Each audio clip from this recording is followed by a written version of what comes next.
Ciao Juventini of the world, my name is Giuseppe, welcome back on the channel. The video that we were all waiting for is here. Because this time, you know it, I am not the one that will speak, but we have a fantastic guest. Thiago Motta has been announced as a new coach of Juventus. We now have to forget about Max Allegri. After 8 seasons of Max Allegri, in between we had Sarri, we had Pirlo. Not enough for us to get used to it. We need to make a total reset and start opening our mind to a total different football. 2-7-2, fluid football, collective trust. All these words will be explained today by our fantastic guest, Coach Rafaz. Ciao, Raf. How are you doing? Thank you for having me on. I'm so excited. My best friend is a Juventus fan, so in the 2015-2016 season, I was following Juventus a lot with Pogba, Pirlo, Marquisio. What a team. What a team. Don't start making me depressed, because if I think back about this team, But yeah, I'm very excited to get started, especially knowing the way Thiago Motta. I've been studying Thiago Motta. I've even read a bit of his thesis for the UEFA Pro license, the value of the ball. So the way he sees football is very, very interesting. Yeah. Look, I'm a big fan of tactics. I'm vice coach, so T2, that's called in Belgium, as well. So I love tactics, explaining, sharing. I have been really used to Max Allegri. I was nearly in his mind. I could already predict how he would play, looking Optastat, preparing the game. I already knew how the game would have been, because Max Allegri was one that was adapting to the other teams. 1, 2. Was a coach that was dividing the games in 15 minutes. You really clearly saw the 15-minute blocks. And I'm super used to Max Allegri, but now he's gone. And now we have a new coach. So I need to reset my mind. And who better than you to explain me about all these words, these Thiago Motta. So I'm, again, super, super, super happy about that. First of all, give me 2 teams that impressed you at Euro 2024. Spain and Georgia. Yeah. Spain, of course, for you, it's a bit unfortunate. Of course, like I had Italy as one of my favorites, which is surprising to many. Just looking at the way they played against Albania. Yes, it was Albania, but Albania's heart and design, but also the players they have on paper and what they've done for their clubs. So, you know, Calafiori, Bastoni, you have all these very, very good players, but Spain were just unstoppable. And then I'm going to go Georgia. Yes, they lost to Turkey, but if you've watched that game, you saw how unlucky they were. And you know, against all the booing and stuff, the way they played, you know, chip balls into the air, they would chest and head it, flick it on. Like, it was a bit like street football. So don't be surprised, people, if Georgia, you know, actually finished 3rd in the group. You never know. You never know. For the people that are starting to be really interested in Coach Rafaz, he's always present on all the different social media, on YouTube, on Instagram, on TikTok. I will put all the link into the description. One of the biggest one is The Honest Football Coach that you can find on TikTok. Link into the description. Go and support him, because he's speaking about football and explaining you things that you're not even able to understand and to imagine. So it's fantastic. Coach Rafaz, enough intro. Let's start speaking, because without entering the details yet, are you excited about Thiago Motta's Juventus? And if yes, why? Very excited, because he's playing a style of football that I don't think that I've seen fully in the Serie A, apart from Bologna last season. So it's something, especially at the big names of Italy, Juventus, Inter Milan, that status, similar to Inzaghi, but not too similar. So I think it's a very unique brand of football. Now, if we're speaking about Thiago Motta's way of playing football, do you believe it's a surprise one-season wonder, because people were not get to it? It was really a surprise. And now that they start to understand it, it will be over. They will find ways of stopping him. Or do you believe that his way of football is here to stay? I think it's more down to staying, because it's very modern. You know, it's very free-flowing, fluid. If the opposition find out in the first 5 minutes, the players would have enough ability from the manager before the game to be able to find a solution. It's basically like setting up against a Pep Guardiola and Arteta right now for Arsenal. You know, all these elite managers, Xabi Alonso's by Leverkusen, which Atalanta completely, you know, found the weak point. So I think even if you set up before the game, Thiago Motta style, using the goalkeeper as well, it just creates that extra player, so you always can find an option. Wow. You already gave me a fantastic assist with fluid football and these words. I go crazy. I'm 42. I'm not used to fluid football, collective trust. Look, I will also, for the people that are watching, I will also add the tactical pad where we will see. When you want the tactical pad to explain me something, coach, tell me so that I can add it up, and then we can make it also more visual for the people. We can switch around the 272. Just explain me that one because that's the Thiago Motta trademark. Or people, when they are thinking about Thiago, they are thinking about that 272 that he once said on an interview. Because I'm used to 4-3-3, 4-2-3-1, 3-5-2. But what is 272? Yeah, so he sees the pitch horizontally, not vertically. So he goes Okay. from one side to the other. So if you look at right now, you have the 11 and the 4 as the Yeah. two on the left side. And then down the center, you have the goalkeeper, you have number 3, number 2, number 6, number 8, number 10, number 9. That's 7 players. And then on the other side, you have number 5 and number 7. So that's what makes it a 2-7-2. And the whole point is, if you were to tell your team before the game, guys, we're playing 2-7-2, they're like, what? And then you show what you mean. That means every single player is involved. If you say 4-3-3, okay, that means straight away that's 10 players. That's not that's not even 11 players, by the way. You've just skipped out the goalkeeper. So he really wants to make sure the goalkeeper is as involved as the centre backs, you know. And I could see him really developing this to the point where you might see the goalkeeper in a strange position in possession. Who knows? Like Thiago Motta, he's going down that route, and it's very, very fascinating. So if I put the ball here on the field, Yes. you tell me that the goalkeeper will be much more involved, which at Juventus we never spoke about building from the back. It was not something that we were really used to. Of course, if you can, you start, but that was not really predominant. You say that that will be a real big change from Juve, playing with a goalkeeper? Yes, definitely. And that's why I think they'll definitely look at getting a goalkeeper in. I mean, Skorupski for Bologna was excellent, but the goalkeeper would come in as that extra centre back, or number 3 or number 2. One of the two centre backs will step into midfield, and then the goalkeeper will take that slot as that extra centre back. Yeah. So the goalkeeper would come where number 3 is. Yeah. That would happen a lot. I watch So your videos, huh, coach? yeah, of course. Yeah, I could see. But when that happens, as you can see already, you have a 4 at the back, but also a 4 in the middle, and then a 3 up top. So that becomes a 4-4-3, which is not a formation apparently in football, but you know it is. So you're telling me that the number 6 is making space a bit more on the left so that the 3 can really move up and the goalkeeper is taking his position? And exactly number 3 was Calafiori for Bologna, and also Bukima, the other centre back for Bologna. They were interchanging. So usually, if you look at Pep Guardiola, it's always John Stones coming into the middle, and that's it. If you look at Mikel Arteta, it's always Zinchenko coming in from the left. With Thiago Motta, it's very hard to know which one it is. So if Thiago Motta can get 2 very, very comfortable centre backs who are able to play in the middle during the game, I mean, you'll have, that fluidity. And that's when the opposition, especially if I'm the opposition, if I'm, let's say, for Inter Milan and I'm Barella and I have, the Inter Milan striker in front of me, how are we going to communicate when this is constantly happening? And the way Thiago Motta sees the game, when the build-up is really good and really organised, this side, the attacking side of the pitch, is just already set up because you've done all the hard work here. So now it's just about the players like Zirkzee, like Ferguson, like Orsolini, just getting on the ball and just playing, I love that.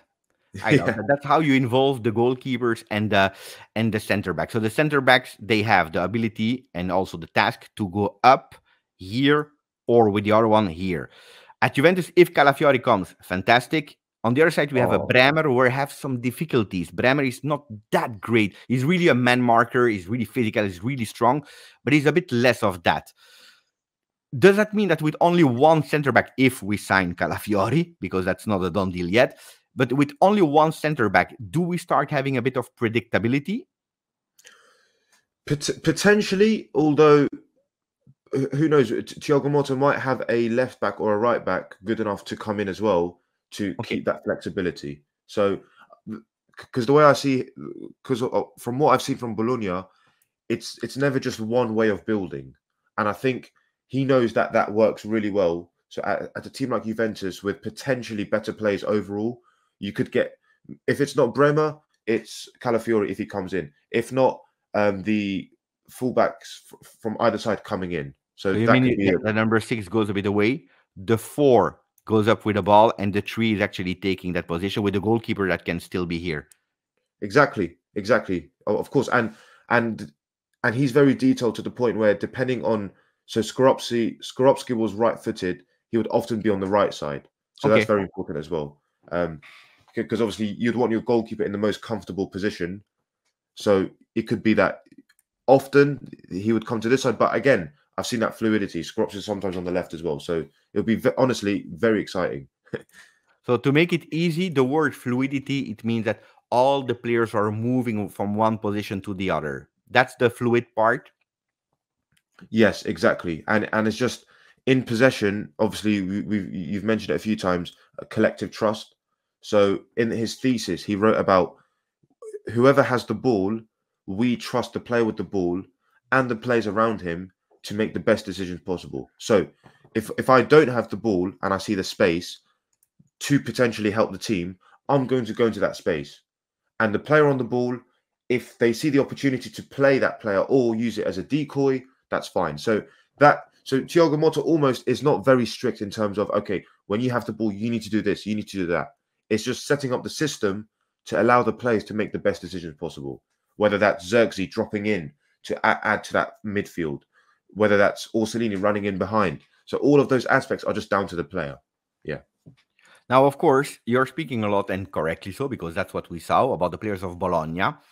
If you have a bit the Juventus team 23-24 in mind, there will be a lot of changes. So it's just, but do you believe that you can have the same results with the team that we have in 23-24, or you believe that a lot of other players needs to come in to adapt to the game of Thiago?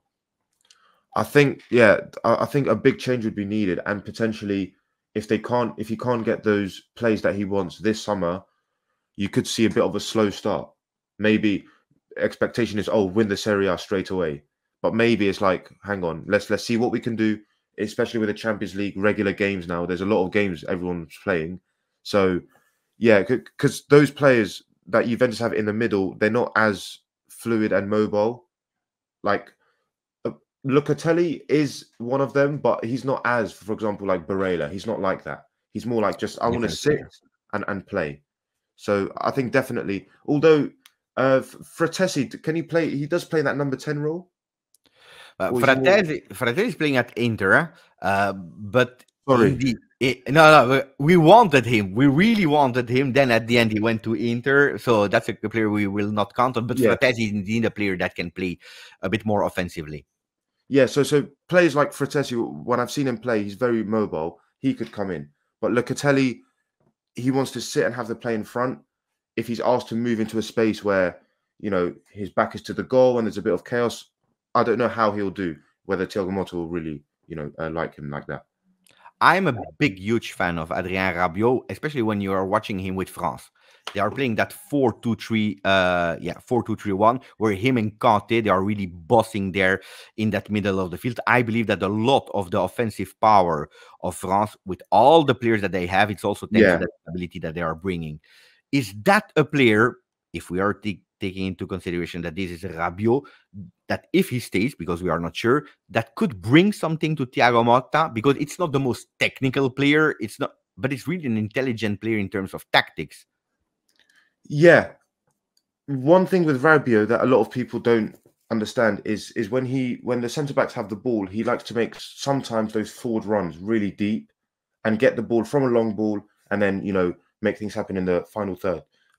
He can also drop in as well and get involved. So you could see with the way Rabiot plays, when he likes to connect everything, when he drops in very deep, that pushes either the left back or the centre back really high.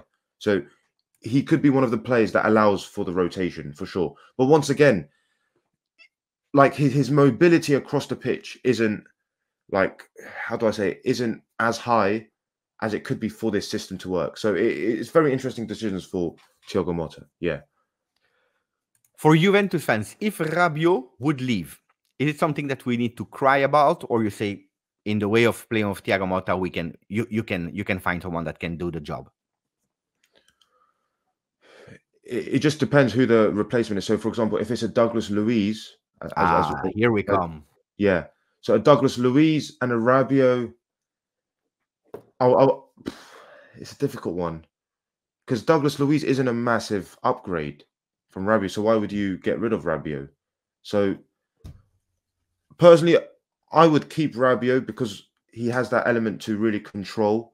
Douglas Luiz is more like, okay, where's the ball? Can I win it back? And can I just pass it off? He's not a dictator, like to sit and just, okay, like this. So Juventus have the play.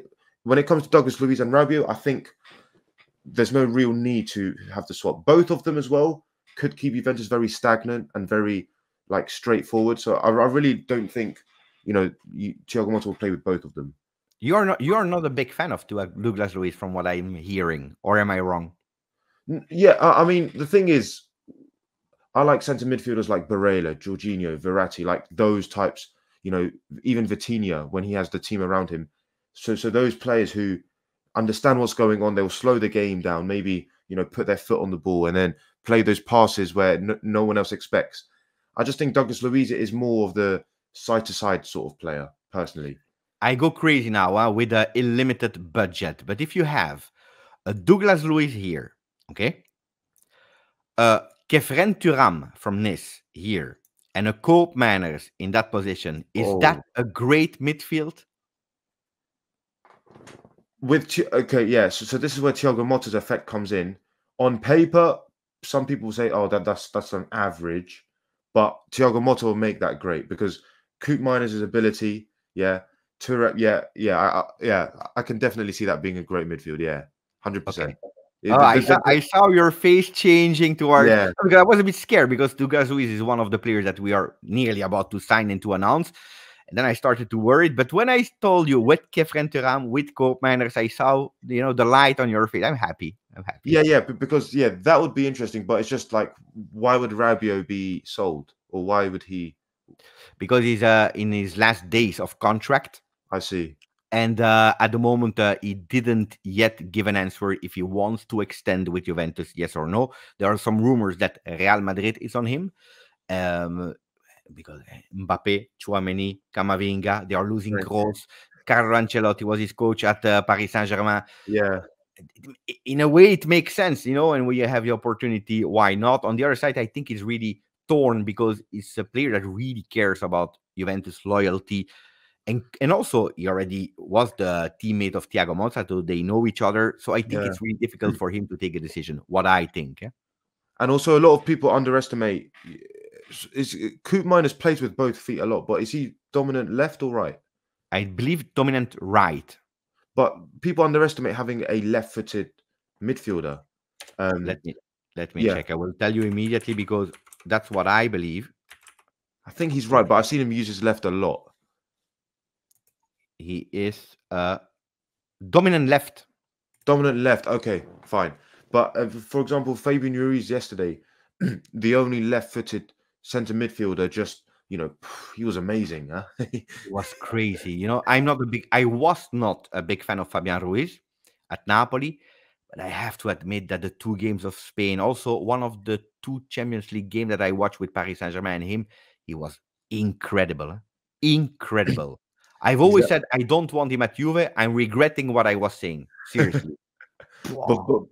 but yeah, so like people underestimate having a left-footed midfielder in your midfield 3, in your build-up. So if you can get Calafiori as a left centre-back, and then have Coop Miners further up, that connection, whether they move around and stuff, it could be very interesting to watch. Honestly, it's Juventus fans should be very, very excited. That's what I would say. We spoke about the build-up. Now I want to speak about the role of these 3 guys here. Starting with left and right winger, what is their task and until where they need to drop or to go higher? Center, what are the movements that are requested by them? So, for example, if the build-up is, let's say, on the left-hand side and they're just building, with Bologna, you would see Orsolini just staying very wide on the far side, all the way like as wide as possible, and then obviously they would just go 1, 2, 3, 4, 5, 6 passes, and then the switch into Orsolini, and then it would just be a 1v1, a shot or a cross on goal. So depending on which side the ball is on, the other winger would have to hold the width for that switch. But then sometimes, because Thiago Motta is very expansive and very fluid, if the opportunity is there to play on that side, you'll see one winger not involved at all, but then hitting the box for that potential final shot on goal, for a cross, for some end product at the end. So both wingers would have equal roles depending on where the ball is. So that's where the value of the ball, as Motta has written about, that becomes very important as well.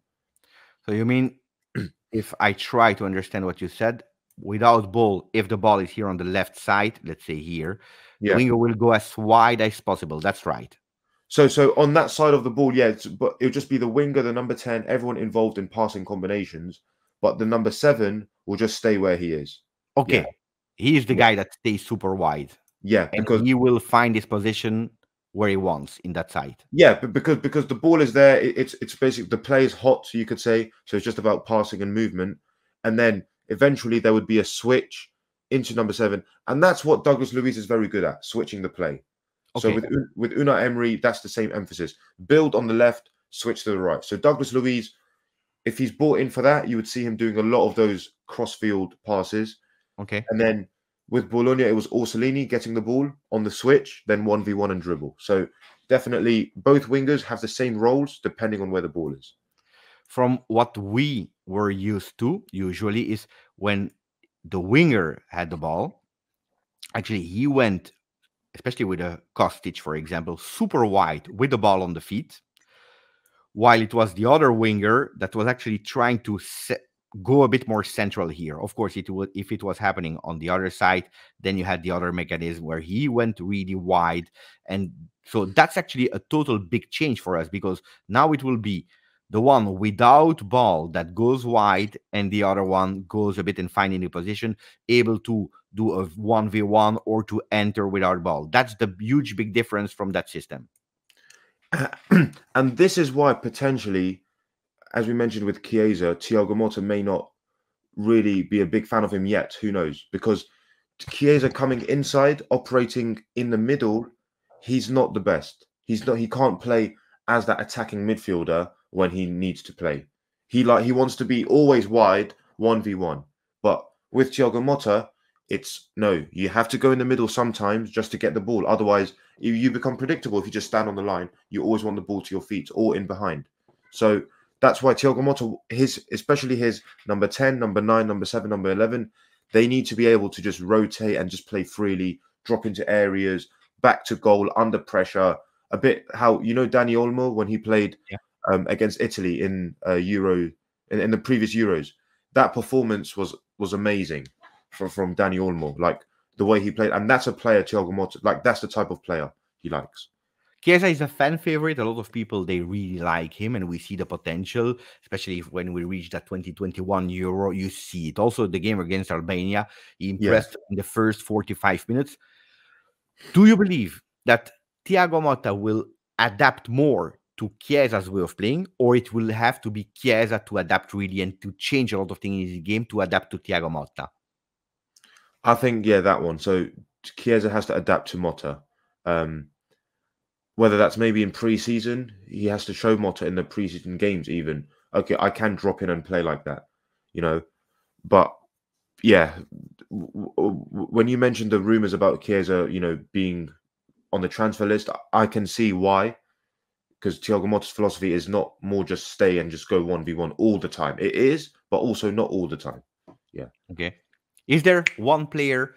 I give you a list. I give you a list of players. You tell me which one of them. Of course, we are speaking about transfer market, so it's totally crazy that you say, okay, this guy can do it. I give you 10 names. Sancho. Okay. Zegrova from Lille.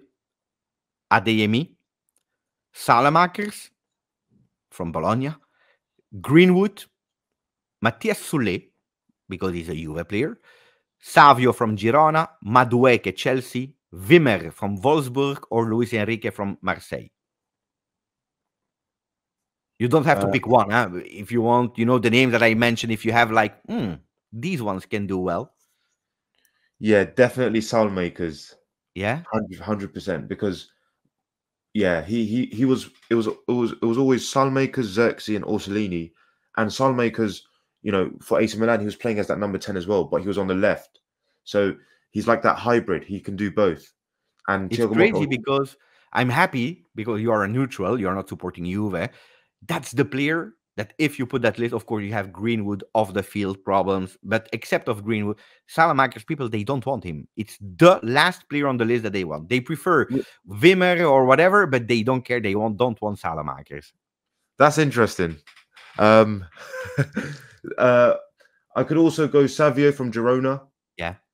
Yeah, because he's a proper threat. But yeah, in terms of the finances, Greenwood would be interesting, definitely, because Greenwood can, and I could see Greenwood being used as that number 9, Mm. not as a winger, because he can play as that centre forward, but he will drop in as that Xerxes role, then move out, then move wide, then come in. So I think that list, the way that list has been designed, it's all of those players that can play number 9, 11, 7, move in and out and just Okay. get on the ball and play. So it's just about who's available and if they will buy into Thiago Motta. Madueke, no. Madueke, yeah, his decision making at times isn't the best, and I think he's better just on the wing coming in, not staying in the middle as well. So definitely not Madueke.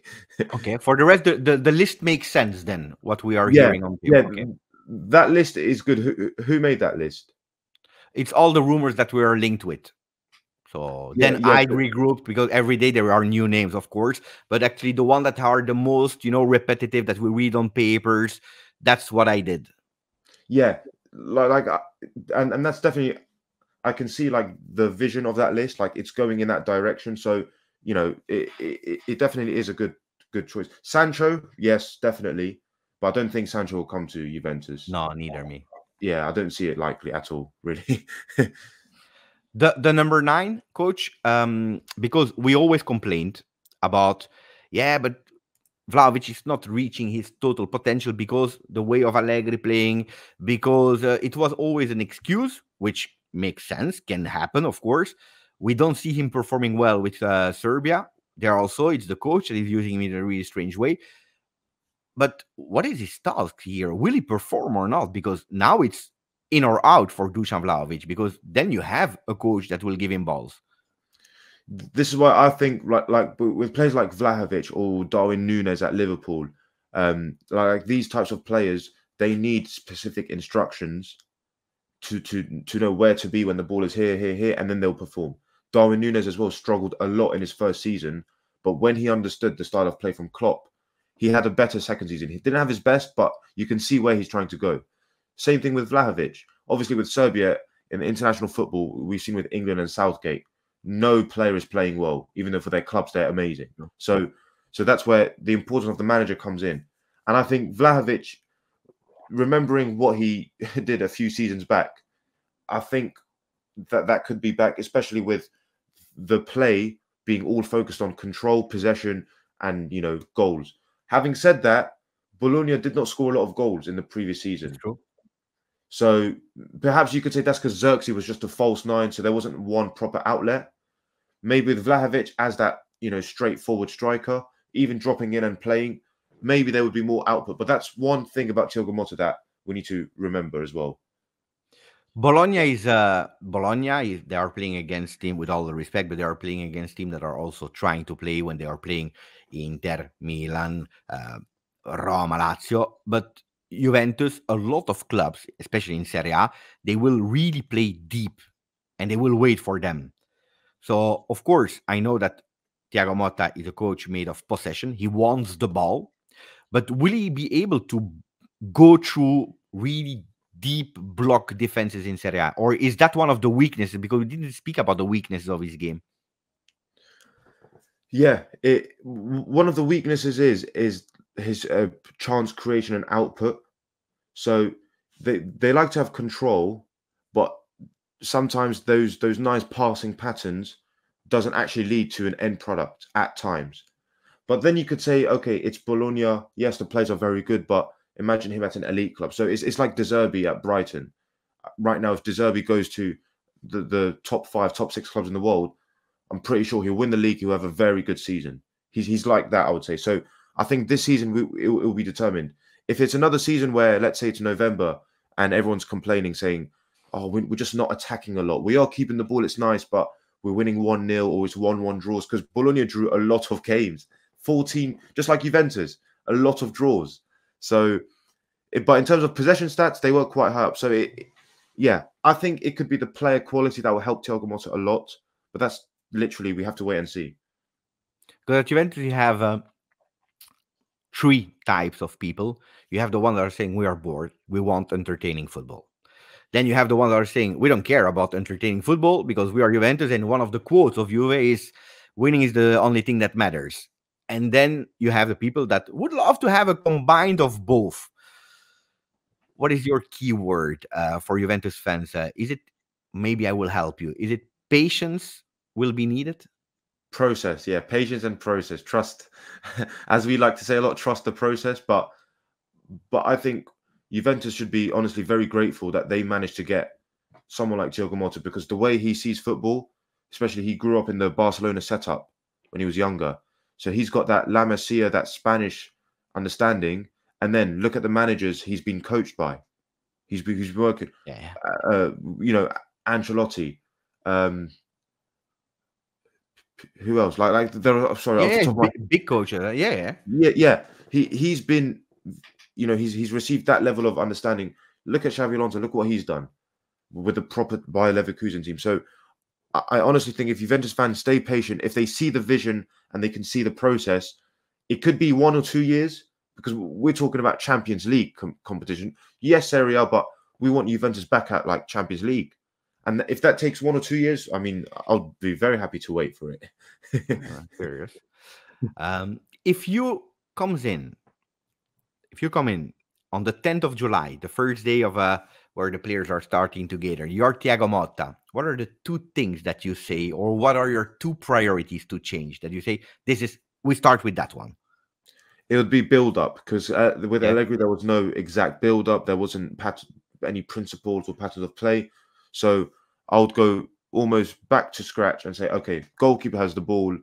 It's all about the space. Where is the space? Centre back, you can go into that space if you think you can get the ball, but now can you play with your back to goal and play it off? So it would be like that.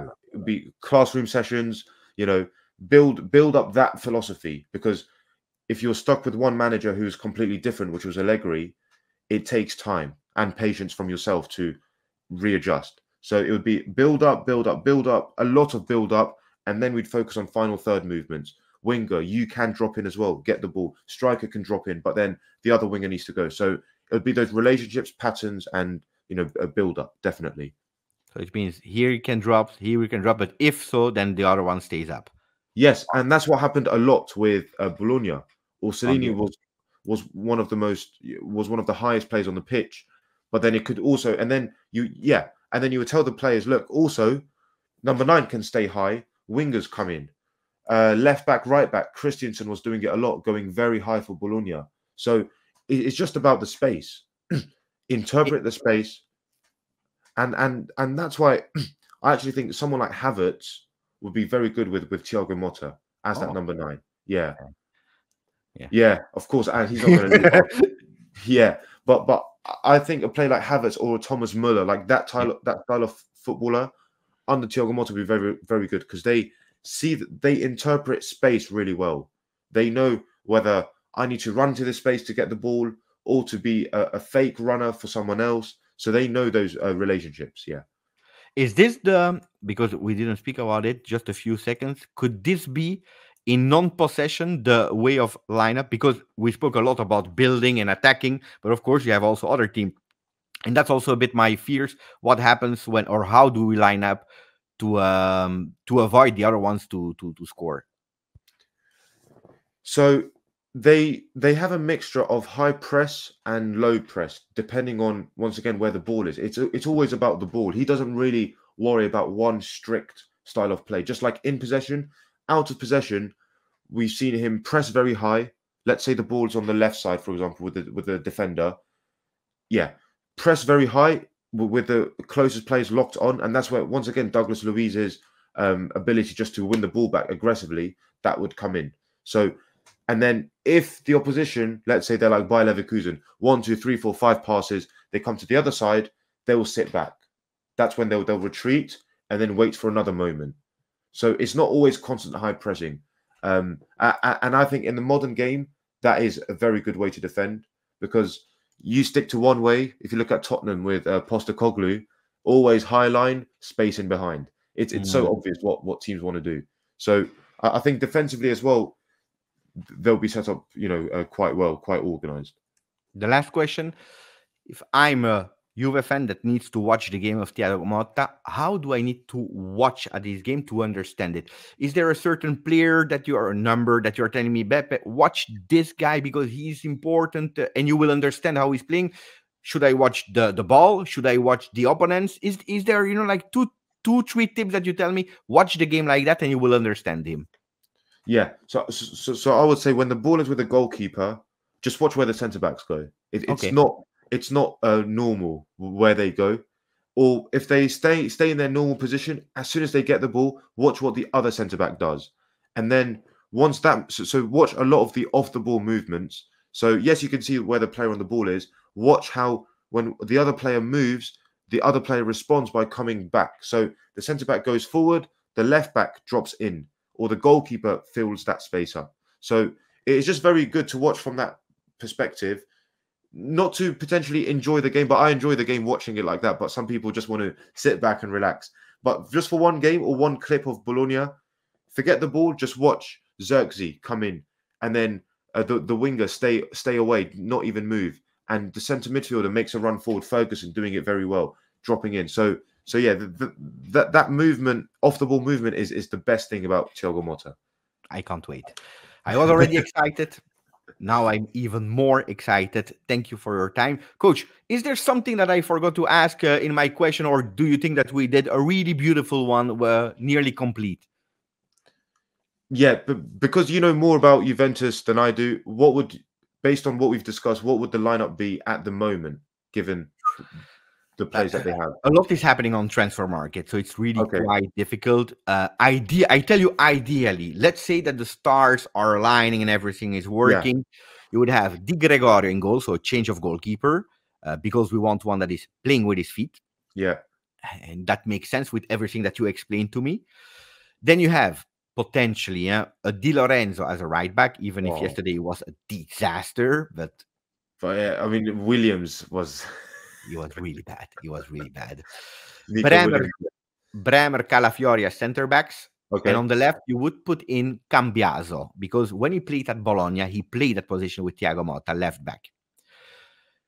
And that's the 4 line. In the middle, we want to try, if stars are aligned, to keep Rabiot. But if not, we already have now the possible B plan, which is Douglas Luiz, Kefren Thuram. Douglas Luiz is not a replacement for Rabiot. It's an additional one. You have a Thuram next to him, Koopmeiners, and then ideally you have a Kenan Yildiz on the left. Oh, yes.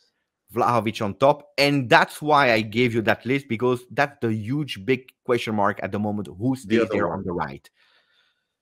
But that would be an ideal one. Of course, without forgetting that you still have a Fagioli, you have a Locatelli in the midfield, and probably one of the youngsters, or who knows, a promise that we just signed, like Adzic, that's coming from Montenegro. Okay. He's a fantastic young player. In Montenegro, they are calling him the best thing that happened to Montenegro football since Jovetic. Oh, wow. That's beautiful. Wow. Huh? For example, like the way that lineup is, like someone like Brahim Diaz from Real Madrid on that right side, like that style of footballer. I mean, Yildiz on that side, Brahim Diaz, Vlahovic. That would be it. I'm not saying that could win the league straight away, but that would be a very good team to watch. Now, whether they win the league or not, that's down to the whole squad and things happening. But in terms of Juventus fans and style of football, that lineup and the way we've discussed, that would be, that would be very exciting, honestly. Would you make me a pleasure, Coach, that in the first 3 games of Serie A, when we start, one of them, when you have availability, you come and we try to analyze how the game went? Yes. Do you do watch-alongs? I do watch-alongs. Yes, yeah. Usually I'm doing it on the Juventus channel, but We can think, or during a watch along, or maybe after post game where After. you had the time to do it. We find a way. But you would love to come back? Yeah, of course, of course. I would love to do it. Yeah, I love and that. but by next episode, I'll have a Juventus shirt if they play the way we discussed. If we do, if we do. Coach, it was really fantastic. Thank you for your time, your ability. We said 30 minutes. We went for 40 because it was It's just football. amazing. It's gonna happen.